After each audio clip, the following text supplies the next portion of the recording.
Assalamualaikum warahmatullahi wabarakatuh. Perkenalkan, nama saya Muhammad Iqbal Ramadan dengan NIM 230101010118 dari kelas SI 602.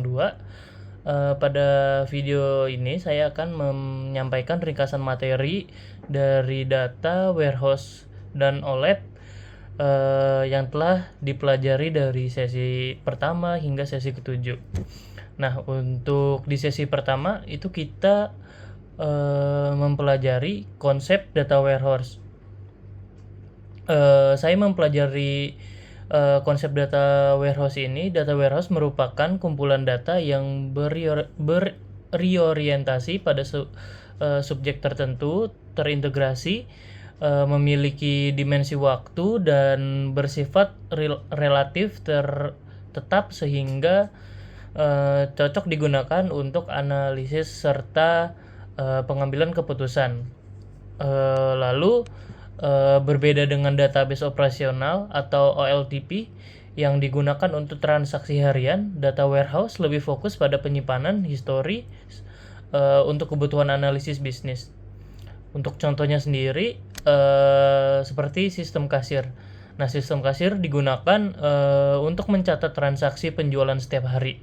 Sedangkan data warehouse digunakan untuk menganalisis tren penjualan selama beberapa tahun, bulan belakangan ini.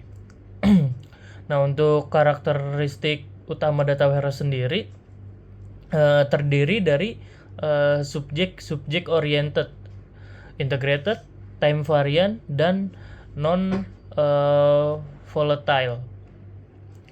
Dengan karakteristik tersebut, organisasi dapat mengubah data terbesar di berbagai sistem menjadi informasi yang bernilai untuk mendukung pengambilan keputusan strategis.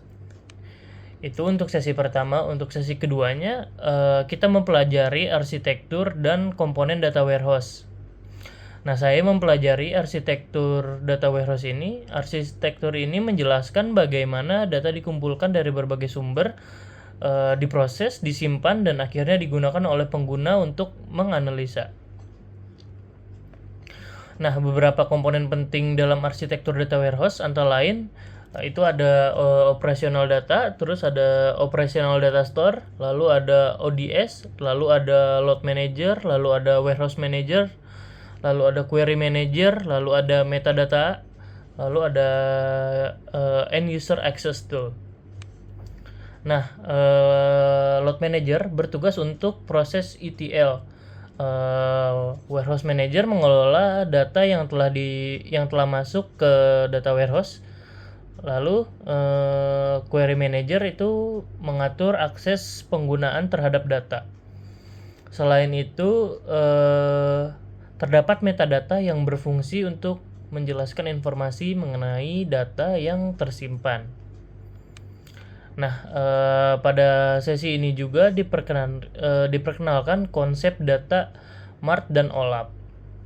Data mart merupakan bagian dari data warehouse yang fokus pada kebutuhan departemen tertentu, sedangkan OLAP digunakan untuk analisis data multidimensi. Nah, selanjutnya di sesi ketiga kita mempelajari model dimensional. Di sesi ketiga ini materinya berfokus pada model dimensional data warehouse. Model ini digunakan untuk menyusun data agar mudah dianalisis dan digunakan dalam pelaporan bisnis. Nah, untuk komponen utamanya sendiri adalah tabel fakta dan tabel dimensi. Nah, tabel fakta ini berisi data numerik yang akan dianalisis seperti jumlah penjualan atau total pendapatan, sedangkan tabel dimensi berisi informasi pendukung seperti waktu, produk, pelanggan, dan lokasi. Dalam model dimensional terdapat dua skema utama, yaitu star skema dan snowflake skema. Star skema memiliki struktur yang lebih sederhana dan mudah dipahami karena tabel fakta berada di tengah dan dikelilingi oleh tabel dimensi. Nah, sedangkan snowflake skema melakukan normalisasi pada tabel dimensi sehingga lebih hemat penyimpanan, namun query-nya menjadi lebih kompleks. Selain itu pada sesi ini juga dibahas operasi OLAP seperti slice, dice, roll up, drill down, dan pivot yang digunakan untuk melihat data dari berbagai perspektif. Lanjut di sesi 4 kita belajar tentang desain logical data warehouse. Nah, di sesi ini saya mempelajari desain logical data warehouse. Tahap ini berfungsi menerjemahkan kebutuhan bisnis menjadi struktur data yang mudah dipahami sebelum diimplementasikan secara fisik. Desain logikal berfokus pada identifikasi fakta, dimensi proses bisnis, serta hubungan antar data. Pada tahap ini, pengembang harus memahami kebutuhan pengguna sehingga struktur data warehouse yang dibuat benar-benar mendukung kebutuhan analisis organisasi. Lalu ada beberapa langkah penting dalam desain logikal, meliputi pemilihan proses bisnis, identifikasi, sumber data, penentuan dimensi, dan fakta, serta pemilihan skema yang akan digunakan, baik skema star skema ataupun snowflake skema. Dengan desain logikal yang baik, resiko kesalahan dan pembuatan data warehouse dapat diminimalkan sehingga sistem yang dibangun lebih efektif dan mendukung kebutuhan bisnis. Lanjut, pada sesi kelima materinya berlanjut ke desain data warehouse. Jika desain logikal menjelaskan hubungan antar data, maka desain fisik menjelaskan bagaimana data tersebut benar-benar disimpan dan dioptimalkan ke dalam database. Beberapa aspek penting dalam desain fisik meliputi standarisasi penamaan, agregasi data, indexing, terus ada partitioning dan clustering, serta mengatur menyimpan media penyimpanan. Lalu indexing itu digunakan untuk pencarian data, sedangkan partitioning digunakan untuk membagi table-table besar menjadi beberapa bagian kecil sehingga performa query-nya itu bisa jauh lebih baik lagi. Lalu tujuan utama desain fisik adalah meningkatkan performa, lalu skalabilitas, lalu ada efisiensi penyimpanan, serta kemudahan pengelolaan data warehouse ketika volume data terus bertambah. Lanjut, pada sesi ke-6 saya mempelajari proses ETL yang merupakan inti dari pembangunan data warehouse.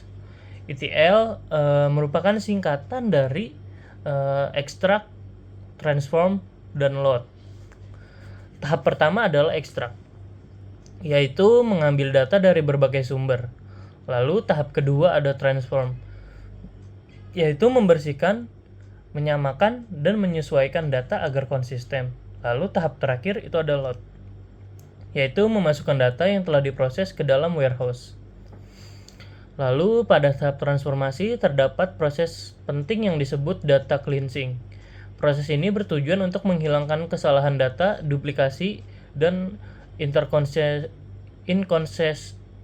inkonsistensi agar kualitas data tetap terjaga. Lalu pada materi ini juga menegaskan bahwa keberhasilan data warehouse sangat bergantung pada kualitas proses ETL. Jika data yang dimasukkan tidak bersih dan tidak konsisten, maka hasil analisis yang diperoleh juga tidak akurat. Lalu kita masuk ke sesi ke-7. Pada sesi ke-7 saya mempelajari parallel execution data warehouse. Konsep ini digunakan untuk mempercepat proses query,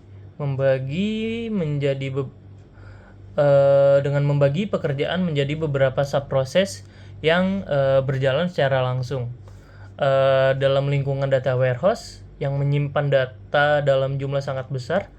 Proses analisis dapat menjadi lambat jika dilakukan secara serial. Oleh karena itu digunakan parallel execution untuk dengan memanfaatkan PX server dan degree of parallel atau DOP. Lalu selain itu, sesi ini juga membahas teknik analisis rollup, cube, dan top-end query. Nah, rollup itu digunakan untuk menghasilkan subtotal bertingkat. Cube digunakan untuk menghasilkan berbagai kombinasi subtotal, sedangkan top-end query digunakan untuk menampilkan data dengan nilai tertinggi atau terendah. Nah, teknik-teknik tersebut sangat membantu dalam penyajian laporan bisnis intelijen dan mendukung pengambilan keputusan secara lebih cepat dan akurat. Lalu kita masuk ke penutupnya. Berdasarkan materi 1 sampai sesi 7, saya memahami bahwa data warehouse merupakan fondasi penting dalam bisnis intelijen. Proses pembangunan data warehouse dimulai dari memanfaatkan dan memahami konsep dasar, lalu merancang arsitektur, membuat model dimension, dan menyusun desain, lalu menyusun desain logikal dan fisik, menjalankan proses ETL, hingga mengoptimalkan kinerja melalui parallel execution. Seluruh tahapan ini saling berkaitan dan menghasilkan sistem yang mampu menyediakan informasi yang akurat, terintegritas, dan mendukung pengambilan keputusan berbasis data. Demikian presentasi yang saya sampaikan. Terima kasih atas perhatiannya. Kurang lebihnya mohon maaf. Wassalamualaikum warahmatullahi wabarakatuh.